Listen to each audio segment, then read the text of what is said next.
Olá, meu amigo, minha amiga da TV Novo Tempo, este que é o canal da Esperança, que transmite esperança 24 horas por dia. Olá, meu amigo da internet também, do canal do YouTube, youtube.com/revivados por sua palavra NT. É bom estarmos juntos a cada manhã, estudando a palavra de Deus, ouvindo a voz do Senhor.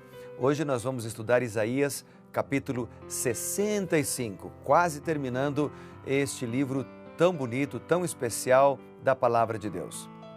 Eu quero orar com você mais uma vez para começarmos o estudo da palavra, mas antes de orarmos, quero só lembrar você de divulgar a palavra de Deus nas redes sociais com a hashtag RPSP, e você pode escolher um verso do capítulo de hoje, aquele que mais te impressionou, ou um pensamento, ou aquilo que Deus falou com você, e postar na sua rede social. Pode ser ali no Twitter, ou no Instagram, ou até mesmo no Facebook, ou no Snapchat, e assim compartilhar esperança também. Ok? Vamos fazer uma oração então? Bondoso Deus e Pai, nós te louvamos pela oportunidade de estarmos juntos e agora dá-nos sabedoria para compreender a Tua palavra, em nome de Jesus. Amém. Muito bem, o capítulo 65 de Isaías, ele trata então de vários assuntos. Ali nós vemos os gentios que buscam a Deus, os judeus que pela incredulidade, idolatria e hipocrisia são rejeitados. Nós vemos também um remanescente que será salvo.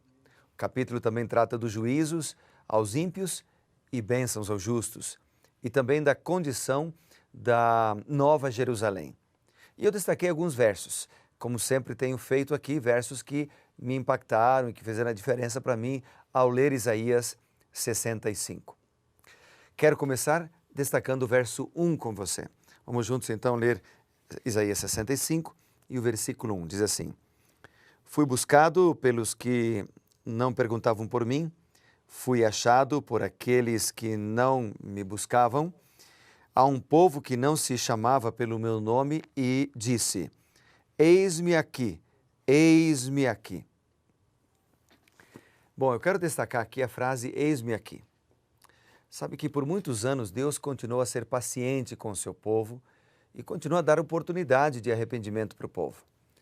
Mas quando eles continuaram a pecar e a se voltar, inclusive, contra os seus mensageiros, eles alcançaram um ponto em que não havia mais remédio. Mesmo os terríveis juízos que Deus havia profetizado contra eles, eles tinham um propósito misericordioso. Agora, quando nós lemos aqui Isaías 65 e o versículo 1, é interessante porque o próprio capítulo, se você ler aí o subtítulo ou o título antes do capítulo 65, você encontra a resposta de Deus, rejeitados os rebeldes. E é interessante porque Deus ele quer salvar, e em todo o livro de Isaías, depois no livro de Jeremias que a gente vai ler na sequência, nos demais profetas da Bíblia, você vê mensagens de Deus para salvar o seu povo. Não é da natureza de Deus rejeitar ao seu povo, aos seus escolhidos, enfim, ao ser humano de maneira geral. A natureza de Deus é salvar. É por isso, inclusive, que ele veio à Terra, encarnou-se como um ser humano e intercedeu por nós, atuou em favor daqueles que tinham menos condições, dos pobres, curou aqueles que estavam enfermos, morreu na cruz do Calvário, ressuscitou ao terceiro dia, subiu aos céus, intercede por nós pecadores e um dia voltará para nos buscar. Tudo isso porque Deus nos ama. E o seu desejo, a sua natureza, a sua vontade é salvar. Mas quando o povo se desvia do conhecimento do Senhor ou do apelo de Deus, ou se desvia de Deus, então a única alternativa é a perdição. Deus chora, Deus se entristece com isso, Ele apela para que seu povo volte, mas muitos não aceitarão esse apelo, muitos não aceitarão esse convite e serão condenados. Agora, isso não precisa acontecer com você. Deus hoje te chama para que você possa dizer também, eis-me aqui.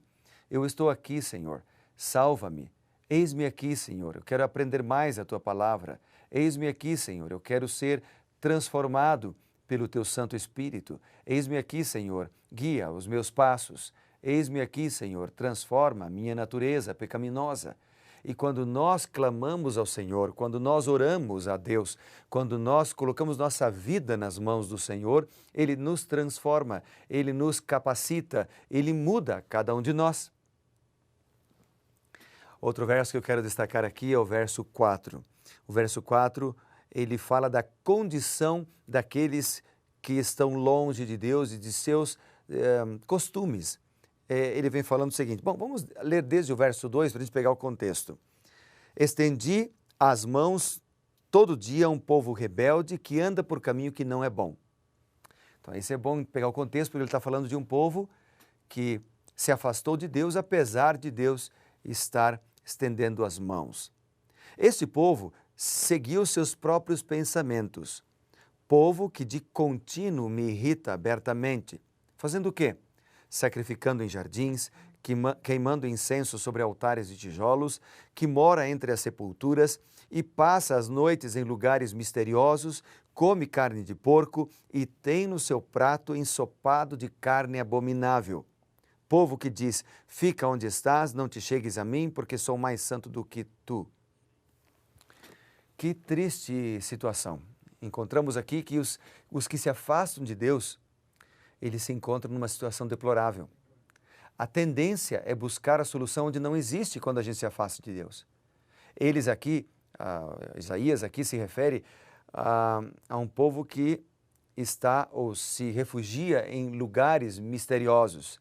Ele menciona entre a sepultura, que usa uma alimentação impura. Ele menciona algumas, inclusive aqui, né? Carne de porco, ensopado de carne abominável. São carnes que foram, ou alimentos, né, que foram proibidos por Deus lá em Levítico, capítulo 11. Depois você pode entrar lá, todo o capítulo 11, e ler o capítulo Deuteronômio 14. Hoje, muitos também, como aquele povo, buscam a Deus em lugares, em religiões, em filosofias, em vícios, em lugares onde Deus não está.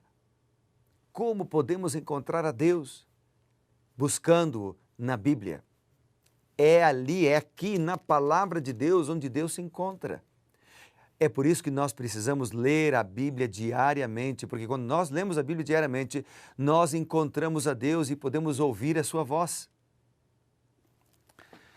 Um outro verso que me impressionou também, eu gostaria de ler para você, é na sequência, né, o verso 6, que diz, eis que está escrito diante de mim, e não me calarei, mas eu pagarei, vingar-me-ei totalmente das vossas iniquidades e juntamente das iniquidades dos vossos pais, diz o Senhor, os quais queimaram incenso nos montes e me afrontaram nos outeiros, pelo que eu vos medirei totalmente a paga devido às suas obras antigas. Veja que o texto inicia com a expressão está escrito. Né? O texto, essa expressão está escrito que aparece aqui no versículo 6, ela é uma expressão que revela a vontade de Deus que foi revelada ou transmitida pelos profetas, pelos mensageiros do Senhor. Sabe que, visto que os pecados de Israel, eles estão registrados, eles não seriam esquecidos, mas eles receberiam punição. Os atos de todos, bons e maus, eles são registrados no céu.